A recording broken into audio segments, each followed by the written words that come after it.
Pernah nggak sih ngerasa mentok pas lagi ada masalah? Atau mungkin bingung, ini informasi beneran atau hoax ya? Nah, kuncinya tuh mungkin cuma satu, berpikir logis. Dalam beberapa menit ke depan, kita bakal bongkar bareng-bareng gimana kemampuan ini tuh bukan cuma soal jadi pintar di sekolah, tapi juga jadi penentu nasib kita, bahkan nasib sebuah bangsa. Kita kan sering banget ya dengar, entah itu di ruang kelas atau di ruang rapat, orang bilang, coba pakai logikanya. Udah kayak mantra wajib gitu kan? Tapi seberapa sering sih kita benar-benar berhenti sejenak buat bertanya, apa sih sebetulnya arti berpikir logis itu? Apa bedanya sama orang yang sekedar punya banyak pengetahuan aja? Nah, yuk kita bedah bareng-bareng. Oke, miskonsepsi pertama yang harus kita lurus ini. Berpikir logis itu bukan soal hafalan.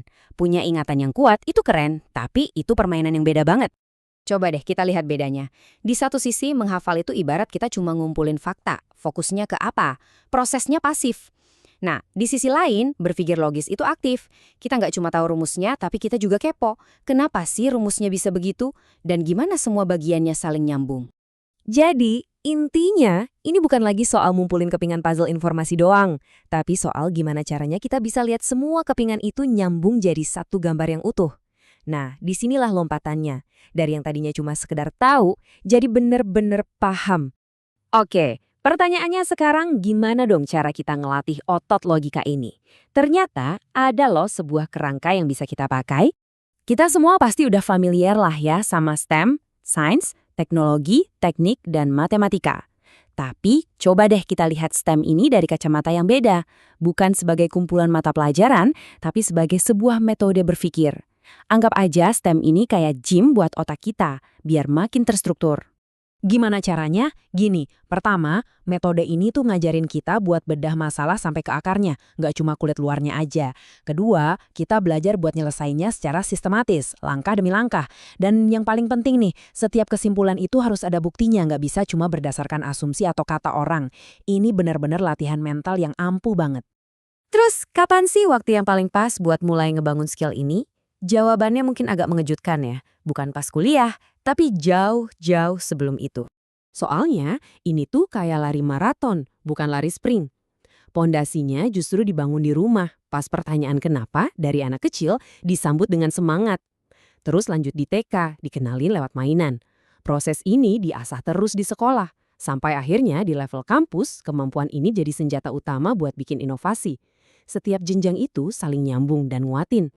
Jadi, ya itu tadi, anggap aja logika itu otot. Makin sering dipakai, ya makin kuat. Ini bukan soal lulus satu ujian doang, tapi soal membangun kebiasaan berpikir yang nempel terus di setiap pelajaran dan di setiap bagian hidup kita.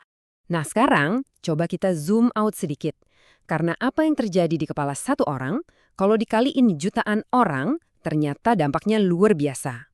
Bisa nentuin arah kemajuan sebuah negara. Ternyata nih ada semacam rumusnya loh buat bangsa maju, dan ini bukan cuma soal sumber daya alam atau populasi yang banyak. Kuncinya itu ada di kombinasi dua hal ini, wawasan kebangsaan, yaitu rasa cinta dan paham sama negara sendiri, digabungin sama kemampuan masyarakatnya buat berpikir logis.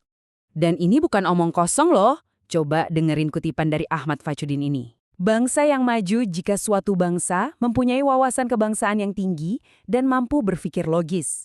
Jelas banget kan? Ada dua pilar, dan dua-duanya sama pentingnya. Jadi, kalau kita renungin lagi, kemajuan sebuah bangsa itu akarnya ada di sesuatu yang personal banget.